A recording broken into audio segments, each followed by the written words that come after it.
क्या उत्तर प्रदेश की सियासत में कुछ बड़ा फेरबदल होने वाला है? क्या उत्तर प्रदेश के मुख्यमंत्री योगी आदित्यनाथ की कुर्सी 2027 से पहले पहले उनसे छिन जाएगी?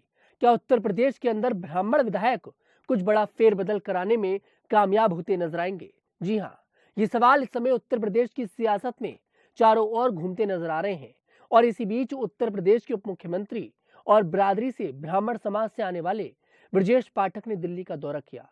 और दिल्ली के दौरे में उन्होंने कुछ ऐसा कर दिया जिस पर हर किसी की नजर टिकी हुई है। ब्रजेश पाठक ने दिल्ली में प्रधानमंत्री मोदी से एक ही दिन में 2 बार मीटिंग करी। इस मीटिंग के पीछे की वजह क्या है ये किसी को नहीं पता, लेकिन ब्रजेश पाठक का यूं अचानक दिल्ली आना और आकर प्रधानमंत्री मोदी से 2 बार एक ही दिन में मुलाकात करना कहीं और ही संकेत करता हुआ नजर आ रहा है।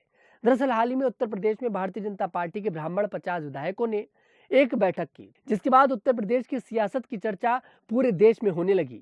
लोग सवाल खड़े करने लगे कि आखिरकार ब्राह्मण विधायकों को ऐसी क्या जरूरत आ गई कि उन्होंने एक बंद कमरे के अंदर ये मीटिंग करी है। क्या इसके पीछे की वजह योगी आदित्यनाथ है? आपको बता दें, योगी आदित्यनाथ पर ये लगातार आरोप लगते हैं कि योगी आदित्यनाथ अपनी बिरादरी यानी कि ठाकुर समाज के लोगों को ज्यादा महत्व देते हैं, चाहे वो नौकरी की बात हो या फिर मंत्रिमंडल की बात हो या फिर सरकार के अंदर की बात हो। कहीं ना कहीं योगी आदित्यनाथ अपनी बिरादरी का समर्थन करते नजर आते हैं।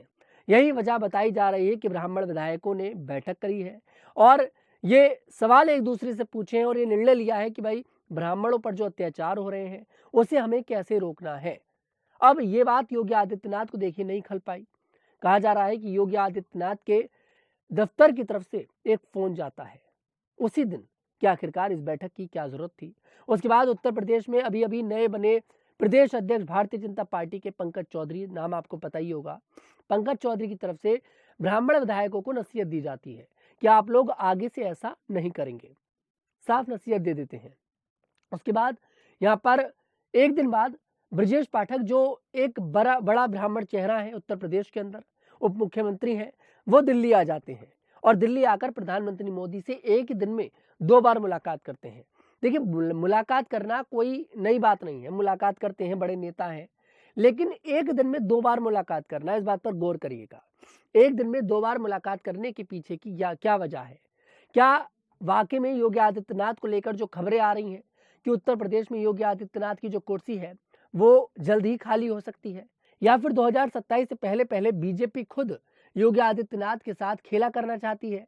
आप सभी को देखिए गृह मंत्री अमित शाह का वो बयान तो याद होगा ही, जो उन्होंने लखनऊ में केशव प्रसाद मौर्य को लेकर दिया था।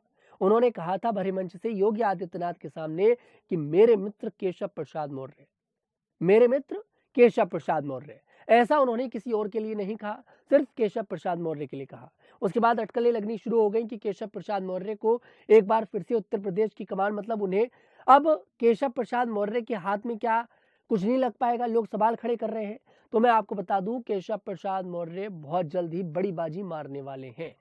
लगातार ये चर्चा चल रही है कि इस बार 2027 में योगी आदित्यनाथ को बीजेपी हटाकर केशव प्रसाद मौर्य को आगे कर सकती है, या फिर ये भी हो सकता है कि जैसा मध्य प्रदेश में शिवराज सिंह चौहान के साथ हुआ वैसा ही योगी आदित्यनाथ के साथ उत्तर प्रदेश में हो जाए।